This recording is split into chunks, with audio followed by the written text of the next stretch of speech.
America के नवनिर्वाचित राष्ट्रपति जो बाइडेन को लेकर रूस के बाद अब चीन ने निशाना साधा है। तिब्बत की निर्वाचित सरकार के प्रमुख व्हाइट हाउस पहुंचने से भड़का चीन अब अमेरिका के प्रेसिडेंट इलेक्ट जो बाइडेन को लेकर हमलावर नजर आ रहा है।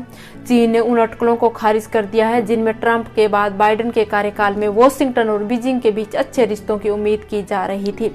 चीनी सरकार के एक सलाहकार ने कहा है कि चीन को यह भ्रम छोड़ देना चाहिए कि बाइडेन के कार्यकाल में वॉशिंगटन और बीजिंग के बीच संबंधों में सुधार होगा।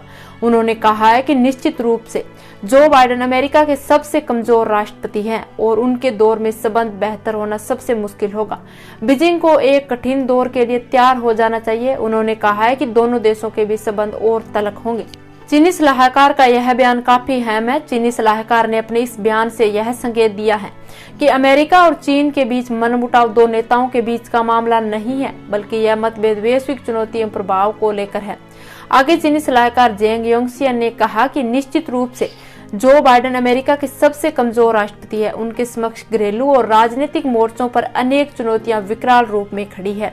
उन्होंने कहा है कि बाइडेन व्हाइट हाउस में प्रवेश करने के बाद घरेलू समस्याओं के निस्तारण के बजाय अमेरिकी जनता का ध्यान अन्य समस्याओं की ओर खींचेंगे। ऐसे में बाइडेन ने चीन के प्रति अमेरिकी जनता की नाराजगी का फायदा उठा सकते हैं। बाइडेन के पास अमेरिका की इस आंतरिक समस्या का कोई समाधान नहीं है। आगे जेंग ने अंडरस्टैंडिंग चाइना कॉन्फ्रेंस के एक इंटरव्यू में कहा कि दोनों देशों के बीच अच्छे पुराने दिन खत्म हो गए हैं। उन्होंने कहा है कि अमेरिका कई वर्षों तक कोल्ड वॉर की मानसिकता में रहा, अभी वह उसी मानसिकता के साथ जीना चाहता है।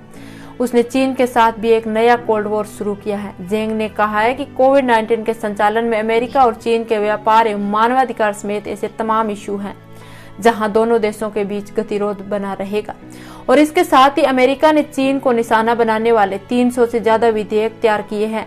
इन विधेयकों को रिपब्लिकन और डेमोक्रेट पार्टी की ओर से तैयार किया गया है।